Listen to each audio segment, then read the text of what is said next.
네, 오늘 저는 마태복음 1장 21절 또 23절 말씀을 가지고 신약의 봉사의 기본 원칙들, 이러한 제목으로 한번 말씀을 나누겠습니다. 우리가 수요 예배는 신약의 봉사, 하나님에 대한 참된 봉사가 무엇인가를 나누고 있습니다. 지난 시간에 이 참된 신약에서 봉사는 바로 우리 그리스도를 우리가 잉태하고 또 이 그리스도를 우리가 낳는, 출산하는 것이 바로 우리의 참된 봉사다. 그것은 다른 것이 아니라 바로 생명의 복음을 전함으로 다른 사람으로 하여금 구원받게 하는 것이 가장 큰 봉사 중에 봉사인 줄 믿습니다. 그래서 이 성경에서 신약의 봉사는 구약에 있는 어떤 종교와 어떠한 전통과는 전혀 다른 것입니다. 신약 안에서 첫 번째 하나님께 봉사했던 사람은 마리아입니다. 마리아가 바로 성령으로 그리스도를 잉태하고 결국 그리스도를 낳는 것이 1장에 기록이 되어 있습니다. 그래서 이 성령으로 잉태된 이 사건은 어떤 종교나 어떤 전통과 전혀 다른 것이다. 아주 새로운 것이라고 말씀드릴 수 있습니다. 그래서 심지어 우리 주님께서 이 땅에 태어나실 때도 그분은 바로 예루살렘 성에서 산 것이 아니라 아주 비천한, 아주 가난한 나사렛이라는 그런 작은 마을에서 산 것을 알 수 있습니다. 그래서 우리가 신약 봉사를 한다는 것은 어떤 율법이나 규정이나 규례에 관계되지 않으며 절대적으로 성령에 속한 것이다. 그럴 때 우리는 참된 봉사를 할 수 있다. 그렇게 말씀을 드릴 수 있습니다. 그래서 신약의 봉사가 무엇이냐? 사실 신약의 봉사는 교회 생활을 통하여 그리스도를 낳는 것입니다. 교회 생활을 통하여 그리스도를 낳는 것이다. 그래서 우리가 신약 봉사를 올바로 이해하려면 기본 원칙에 대한 이해가 가져야 됩니다. 사실 그리스도를 낳은 마리아는 사실 처녀였어요. 처녀가 이렇게 잉태를 했어요. 뭐 성령에 의해서 잉태했지만 일반적으로 처녀가 잉태한다는 것은 본인도 그렇고 가족들도 그렇고 어떻게 보면 다른 사람한테 부끄러운 일이 같죠. 그렇지 않겠어요? 여러분, 이렇게 딸이 임신해 갖고 왔어. 그러면 남들한테 잘 이야기를 창피하게, 집안 창피하게 이런 얘기를 하지 않겠어요? 그러니까 사실 마리아가 잉태된 것은 우리 관념에서 보면 되게 부끄러운 일 같은 거예요. 어쩌면 우리도 이 주 예수를 믿고 구원받고 이제 우리가 남들한테 복음을 전해야 되는데 사실 예수를 우리가 얻은 거죠.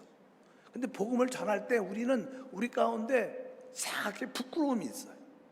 예수를 말한다는 게 단계를 지나면 안 그렇지만 처음에 막 성령께서 우리 마음속도 네 친구에게, 옆에 있는 사람에게 복음을 전해라, 이런 감동이 있을 때 우리는 옆에 사람도 많은데 하나님 부끄럽게 때가 지금 아닌 것 같습니다. 지금 복잡한 와중인데 어떻게 말할 수 있겠습니까? 잠깐만, 우리는 이렇게 사실 예수를 이렇게 말할 때 조금 이렇게 부끄러움 같은 느낌이 우리 안에 다 있습니다. 사실 그런데 처녀가 예수를 잉태한 사건은 하나님이 보면 영광스러운 일이에요.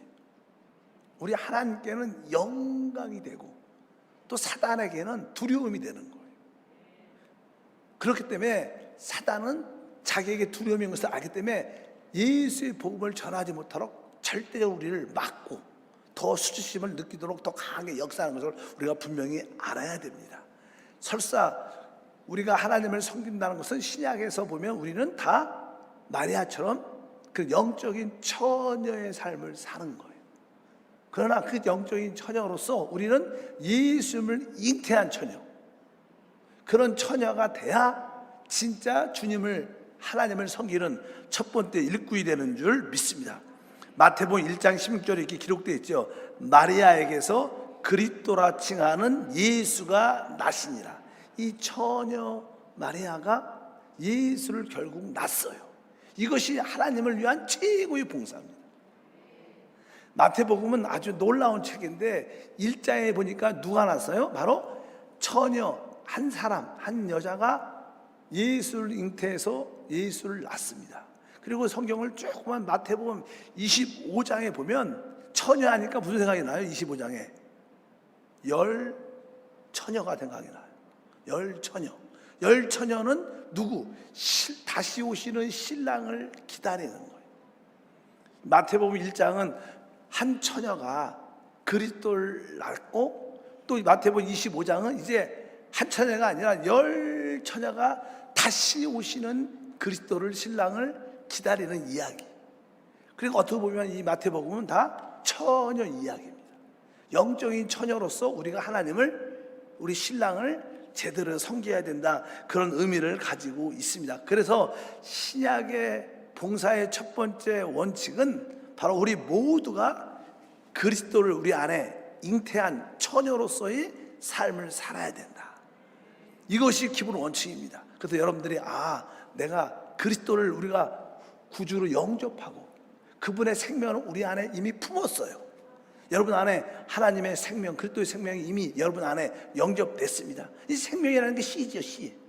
바로 그리스도를 우리가 잉태를 우리 안에 갖고 있어요. 이제 이 그리스도가 우리 입술을 통해서 복음 전파를 통해서 이렇게 흘러나와 출산돼서 다른 사람한테 또 그런 역사를 일으키는 게 첫 번째 봉사다. 그래서 우리는 기본적으로 바로 우리는 그리스도를 잉태한 처녀가 돼야 된다. 이것이 기본적인 우리 봉사의 첫 번째 내용인 줄 믿습니다. 그렇다면 여러분들은 한번 내가 진짜 그리스도를 잉태한, 그리스도의 생명을 잉태한 영적인 처녀인가?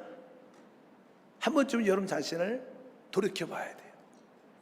여러분 모두가 그런 영적인 처녀인 줄 믿습니다. 그래서 이 놀라운 사실을 이제 우리가 남들한테 말해야 되는 거예요.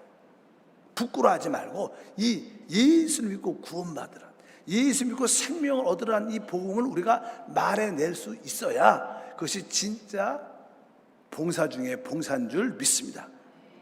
그래서 아까 말씀드린 것처럼 이 봉사는 아까와 종교와 어떤 전통과는 전혀 상관이 없는 것이다. 보통 우리가 과거로부터 내려왔던 어떤 전통, 어떤 종교들은, 우리 종교라는 것은 선한 것입니다. 어떠한 전통이라는 것도 좋은 것입니다. 나쁘지 않습니다.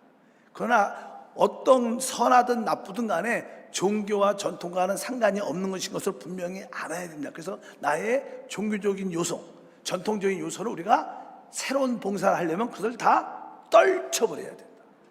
떨쳐버려야 된다. 사람들은 이렇게 한국교회 같은 경우에는 기본적인 한국 문화의 전통이 있어요. 그래서 그냥 양반 문화가 갖고 막 박수를 치고 이런 거, 요즘은 안 그렇지만 세대가 많이 바뀌어서 우리 세대만 해도요, 교회에서 막 박수를 치고 일어서서 막 이렇게 흔들고 춤을 추면 다 이렇게 경망한 것이고 잘못된 것이고 버릇이 없는 그런 모습으로 우리는 늘 그런 문화에 적셔져 있어요. 특별히 한국 문화는 유교 문화의 영향 가운데 있기 때문에 그렇게 일어서서 박수를 치면서 막 춤을 추면서 이런 것이 되게 어색해. 왜? 그것이 뭐예요? 종교고 전통이었어요. 근데 우리가 정말 새로운 길을 가려면 바로 우리는 이러한 종교와 전통에서 벗어나야 돼요. 여러분 모두가 벗어난 줄 믿습니다. 그래서 우리 한세교회도 제가 종종 그런 얘기를 했죠. 한세교회 제가 처음 이렇게 담임으로 부임해서 성도들을 이렇게 일으켜서 찬양을 시키는데 3년 걸렸다. 몇 년 걸렸어요? 3년 걸렸어요. 안 일어나. 그래서 이렇게 처음엔 일어났다가 피곤하면 다리 앉으셔서 기도하시고 앉으셔서, 그러다 보니까 그냥 시간이 좀 지나니까 요즘에는 우리 권사님들이 더 잘 일어나시고, 그래서 우리 한세교회 권사님들이 건강한이신 이유는 왜? 계속 서서 찬양하고, 다리에 나이가 들수록 다리에 힘이 있어야지 오래 사십니다. 어쩌든지 전통과 종교의 영향에서 벗어나야 된다. 이것을 알아야 됩니다. 왜냐하면 우리 사도 바울 같은 경우에도 아주 유대교의 종교와 전통에 꽉 붙잡혀 있었어요. 그것으로 충성을 다했던 사람이에요. 성경 기록합니다. 갈라디아서 1장 14절에 보니까 내가 내 동족 중 여러 영갑자보다 유대교를 지나치게 믿어 내 조상의 전통에 대하여 더욱 열심히 있었다. 아주 이 사도 바울은 예수를 만나기 전에는 유대교에 열심을 가질 뿐만 아니라 열심 중에 특심을 갖고 그 다음에 조상의 모든 내려온 전통에 대해서 특별히 열심히 있었다고 말씀합니다. 그런데 진짜 성령을 통해서 하나님 그리스도를 딱 만나니까 이러한 모든 것이 다 배설물로 여기고 나에게 해가 되는구나. 그래서 자기가 갖고 있었던 모든 종교와 과거의 전통적인 그런 경험을 다 떨쳐버리고 새로운 영적인 처녀의 길을 믿음으로 걸어간 줄 믿습니다.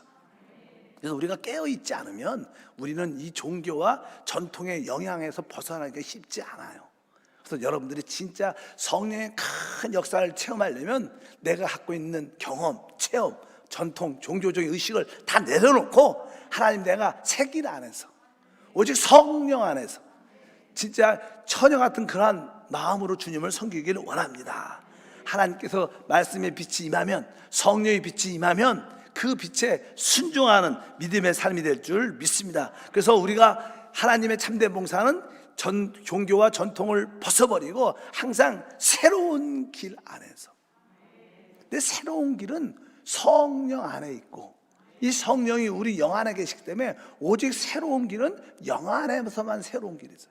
여러분들의 생각 안에 있으면 또 종교와 전통의 영향 가운데 있겠습니다. 그러나 여러분들이 영으로 돌이키면 그곳에 주님이 계시기 때문에 항상 새로운 길을 갈 수 있어요. 그래서 항상 우리는 영 안에서 주님을 찬양하고 영 안에서 봉사하고 영 안에서 대하고 영 안에서 섬기는 모든 것만이 참된 봉사가 될 수 있는 것을 알아야 된다. 이것이 바로 신약 봉사의 기본적인 원칙들이죠. 또 신약 봉사의 또 하나의 원칙은 보통 구약적인 모든 봉사는 사람이 열심히 노력하고 열심히 일을 행하는 거였어요. 열심히 하는 거였어요. 그것이 뭐 우리 인간적인 관념에 의해서는 나쁜 게 아니죠. 내가 노력하고 내가 열심히 힘을 다하여 행함을 갖는 것이 아주 좋다고 생각을 많이 했지만 사실 신약에서의 참된 봉사는 내가 노력하고 열심히 뭘 행하는 것이 아니라는 거예요. 그럼 뭐냐? 그런 것은 다른 것이 아니라 그것은 우리가 그 하나님 새로운 성령의 역사에 동역하는 것, 쉽게 말하면 성령의 역사에 순종하는 것. 우리는 보통 동역이라는 말을 많이 하죠. 동역이라는 말은 바로 우리가 성령과 동역해야 되는데 성령이 단순하게 말씀하시면 거기에 어떻게 순종하면서 그 일에 같이 참여하는 거예요. 내가 뭘 열심히 해서 하나님을 기쁘게 하는 그게 봉사가 아니라는 거예요. 우리는 그런 종교와 전통의 의식에 붙잡혔기 때문에 거기서 잘 못 벗어나요.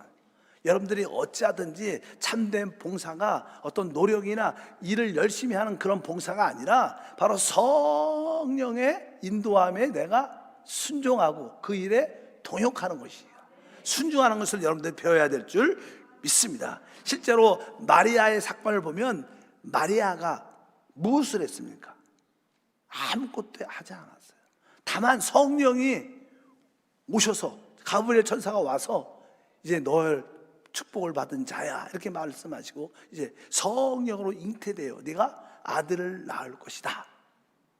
그러니까 마리아가 한 일은 나는 주의 여종이오니 주의 말씀대로 이루어지길 원합니다. 이 모든 주체는 누구였어? 성령이셨어요. 마리아가 할 일은 뭘 열심히 노력한 게 아니에요. 그냥 단순히 그냥 그 말씀이 이루어지기에 순종, 그 순종이 곧 동역이에요. 따라합니다. 순종이 곧 동역이다. 그래서 누가복음 1장 38절에 마리아 고백하죠. 마리아가 이르되 주의 여종이오니 말씀대로 내게 이루어지리다 하매 천사가 떠나갔다 이렇게 말씀해요.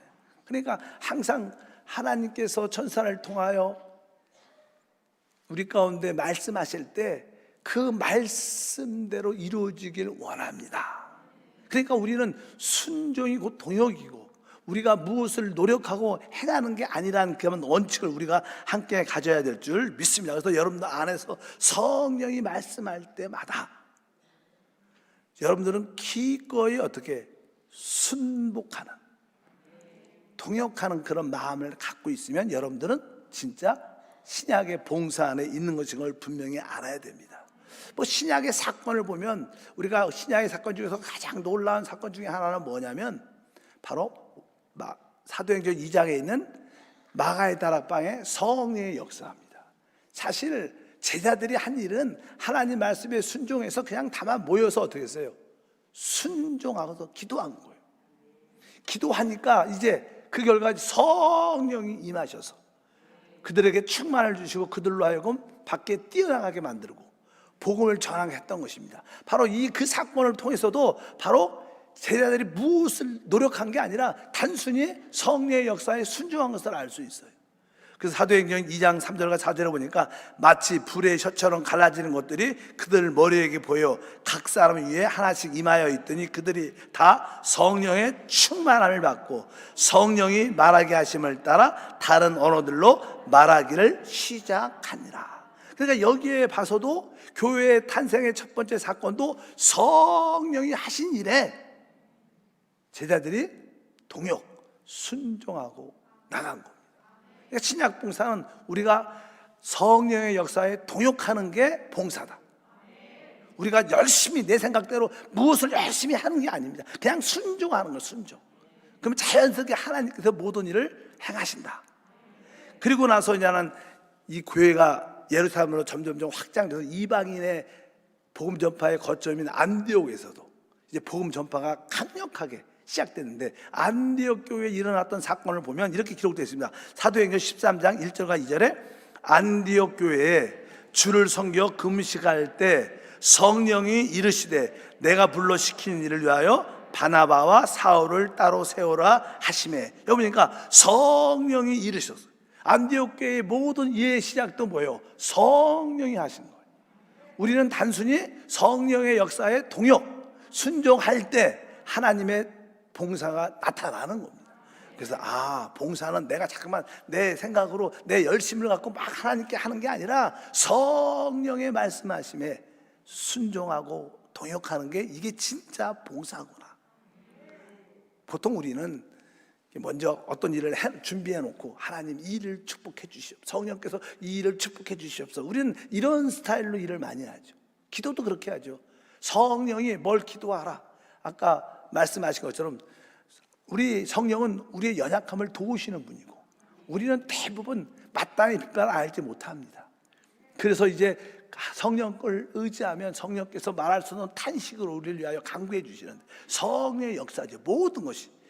그런데 우리는 그렇게 기도하지 않고 그냥 내가 내 목표를, 내 원함을 딱 정해놓고 이제 그때부터 성령을 오시라 그래갖고 축복해달라고, 응답해달라고 이게 기도를 많이 하죠. 그러니까 주님의 원하시가 우리의 원하시 대부분 다르니까 우리의 기도에 어떠한 큰 응답의 체험도 많지가 않은 경우를 많이 알 수 있습니다. 어쩌한지 참된 봉사는 바로 성령의 역사에 동역, 순종하는 것이다. 이것을 우리가 분명히 알아야 됩니다. 그래서 마음속에 항상 하나님 모든 일의 시작은 성령이 하시고 마무리도 성령이 해 주시옵소서. 성령께서 우리 가정도 시작해 주시고 우리 가정의 마무리도 주님이 해 주시고 하나님이 우리 자녀도 주님이 주셨사오니 주님이 시작하셨으니 주님이 이 학교 생활 모든 생활을 책임져 주시옵소서. 자꾸 우리는 주님한테 이게 맡기는 그런 다음 주님의 인도에 순종하는 그런 신앙생활을 해야 될 줄 믿습니다. 사실 어떻게 보면 하나님은 우리의 노력이 필요하지 않죠. 그래서 주님은 뭐예요?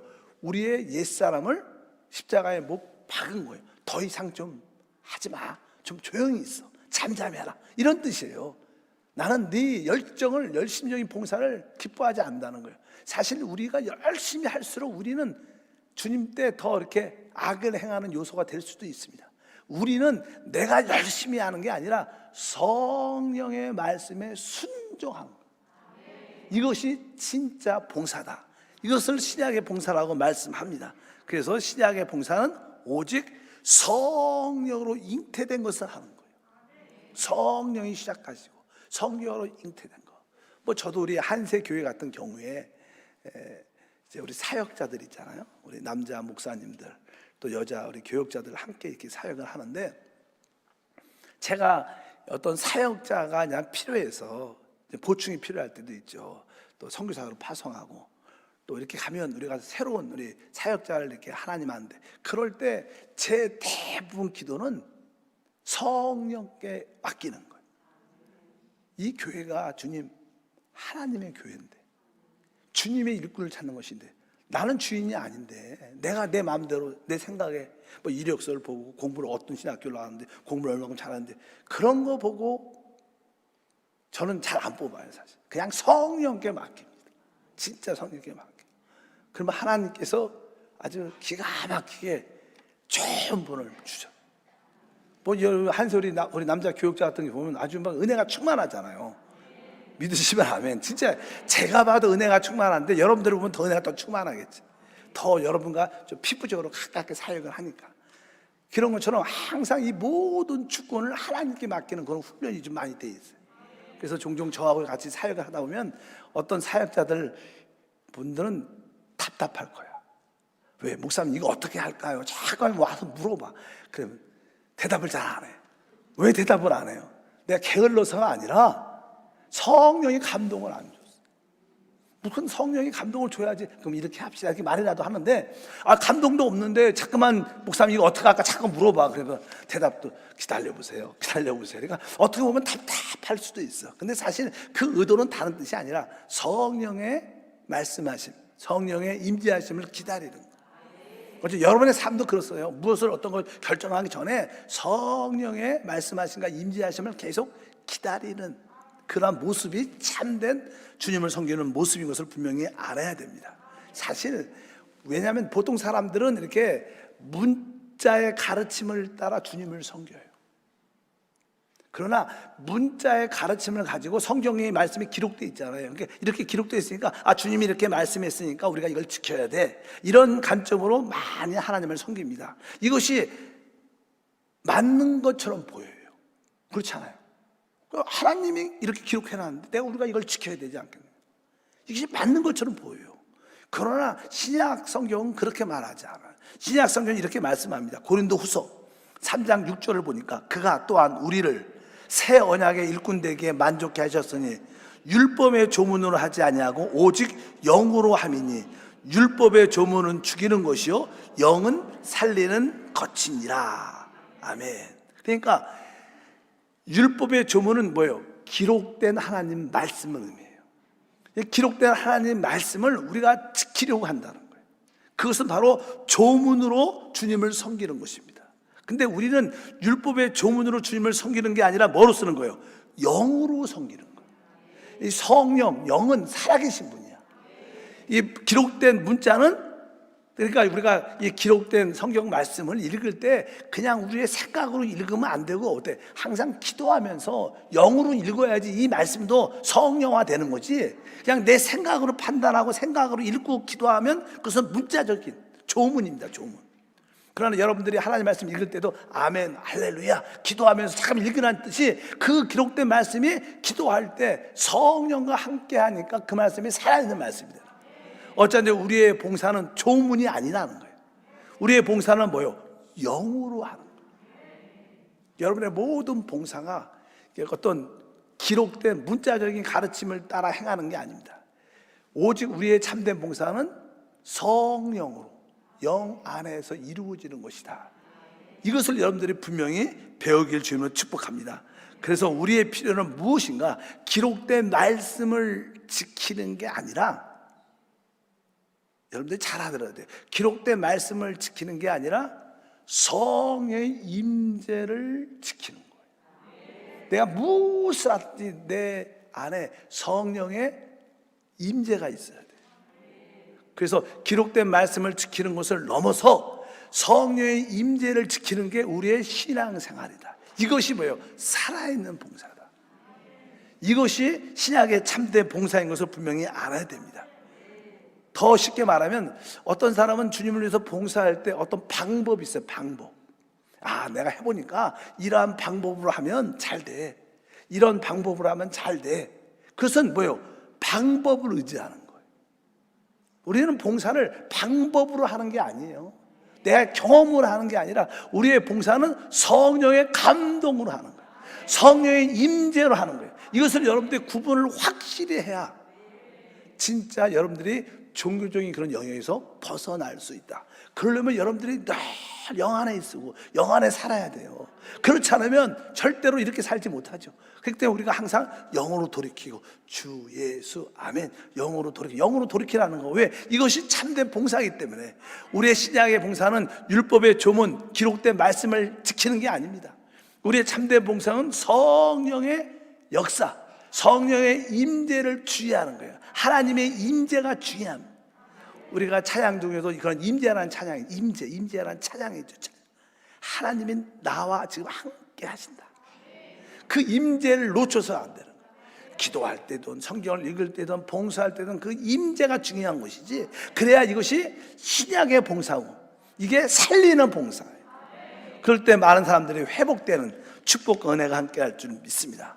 단순히 기록된 문자적인 가르침을 따라 봉사하지 않고 성령의 임재가 있는 그런 봉사가 될 때 바로 그것이 합당한 교회 생활의 모습을 갖게 될 줄 믿습니다. 마리아 같은 경우에 이제 내가 잉태하여 아들을 낳을 것이다 이런 말을 듣게 되니까 처녀니까 아니 어찌 그런 일이 있을 수 있을까요? 이렇게 물어봐요. 어찌 그럴 수 있을까요? 그러니까 뭐예요? 성령이 하신다 이렇게 말해요. 성령이 하셔. 그러니까 우리의 필요는 뭐예요? 성령이 하시는 일을 하는 거예요. 성령은 다 하십니다. 그러니까 우리의 봉사는 그 성령의 말씀하심에 성령의 임재에 순종하는 것인 것을 분명히 알아야 됩니다. 여러분들이 이 원칙을 확실하게 배우시길 축복합니다. 이렇게 우리가 기본적인 원칙을 갖고 있으면 바로 우리는 드디어 하나님을 기쁘게 하는 일을 하죠. 사실 오늘 본문 말씀에 놀랄 말씀이 하나 있는데 마태복음 1장 21절과 23절 다시 읽어보니까 아들을 낳으리니 이름을 예수라 하라. 이는 그가 자기 백성을 그들의 죄에서 구원할 자이심이라 하니라. 보라 처녀가 잉태하여 아들을 낳을 것이요 그의 이름은 임마누엘이라 하리라 하셨으니 이를 번역한즉 하나님이 우리와 함께 계시다 함이라. 여기에 보니까 이제는 두 의미가 기록이 되어 있어요. 우리의 모든 봉사는 결국 뭐예요? 그리스도를 낳는 것이. 우리의 목표 핵심 뭐예요? 그리스도를 낳는 것이. 자, 우리가 종종 나는 교회에서 나는 선교 단체들이 선교 단체들은 어떤 지역의 선교회를 구성해서 그들은 그냥 선교회라고 보통 말하죠. 선교하니까. 그래서 선교로 봉사를 많이 합니다. 뭐 그것이 나쁘진 않아요. 나쁘진 않지만 그것은 정확한 봉사는 아닐 수 있다는 거예요. 만약에 어떤 사업가가 나는 내 사업장이 선교를 위해서 하나님께 드려집니다. 이렇게 나는 생각해요. 우리 믿음의 기업이 있잖아요. 그래서 내 사업장을 드립니다. 그래갖고 모든 일, 그 사업장을 통해서 또 성경금을 통해서 교회를 많이 이렇게 세우는 일을 열심히 하는데 자세히 보면 그분은 선교를 하는 일을 열정적으로 해요. 근데 참된 봉사는 뭐예요? 그리스도를 낳는 것이에요.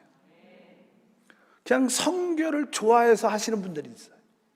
그러나 우리의 진정한 목표는 뭐예요? 그리스도를 낳는 게 봉사다. 선교 자체도 바로 그리스도를 낳기 위해서 사람들의 영혼을 얻기 위해서 하는 것이지 선교 자체, 선교 사업하는 자체를 좋아해서 하는 게 아니라는 거예요. 우리에게 분명한 목적과 목표가 분명해야 돼. 우리가 왜 주님을 섬기는가? 그것은 바로 그리스도를 낳기 위한 것이다.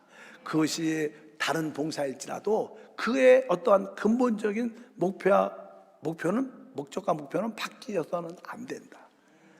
우리가 어떤 봉사를 할 때 자기의 어떤 뜻이 들어야죠.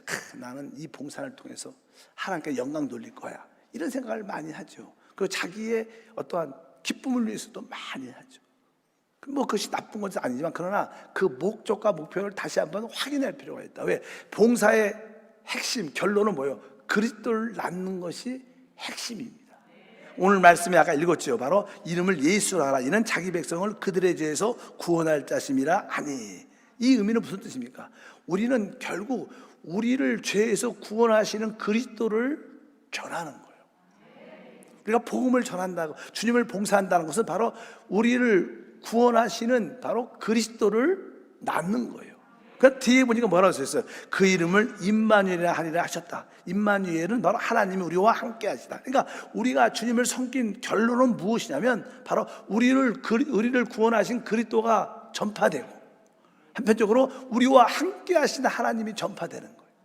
우리와 함께 하시는, 이건 처음에는 개인적으로 나를 구원하시는 하나님을 증거하는 것이고, 또 마지막은 우리 모두와 함께 하시는 하나님.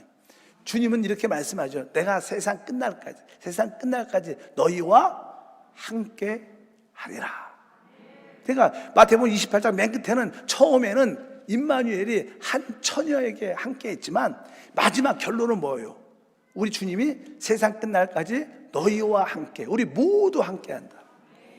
참된 복음 전파의 목적은, 봉사의 목적은 바로 우리를 구원하신 그리스도를 낳는 것이고, 또 우리와 함께 하시는 그리스도를 말하는 거예요. 바로 우리를 죄에서 구원하시는 그리스도, 우리와 함께 하는 그리스도, 그것은 뭐예요? 교회를 통해서만 나타나죠. 그래서 모든 봉사는 교회를 통해서 이루어져야 된다. 이것을 우리가 분명히 알아야 될 줄 믿습니다. 아까 우리 마태복음은 처음에는 마리아라는 한 처녀 이야기가 나와요. 그리고 25장의 주된 핵심은 다시 오실 신라이신 그리스도를 기다리는 10처녀가 나와요. 우리 모두는 다시 한번 내가 마리아처럼 그렇게 영적인 처녀인가를 한번 점검해야 돼요. 이 처녀는 신랑에게만 관심이 있어요. 너무 다른 일에 관심이 있어요. 설사 돈을 버는 것도 중요하지만 돈 버는 일에 너무 신경을 써도 안 돼. 우리는 다시 오실 그리스도, 우리와 함께 하시는 그리스도, 우리를 죄에서 구원하시는 그리스도만 관심을 가져요. 그럴 때 우리가 순수한 영적인 처녀가 될 수 있고, 영적인 처녀만이 하나님께 봉사할 수 있다. 많은 사람들이 처녀가 아닙니다. 영적으로. 그렇기 때문에 주님을 올바로 제대로 섬기지 않죠. 또 우리 주님도 기뻐하지 않죠.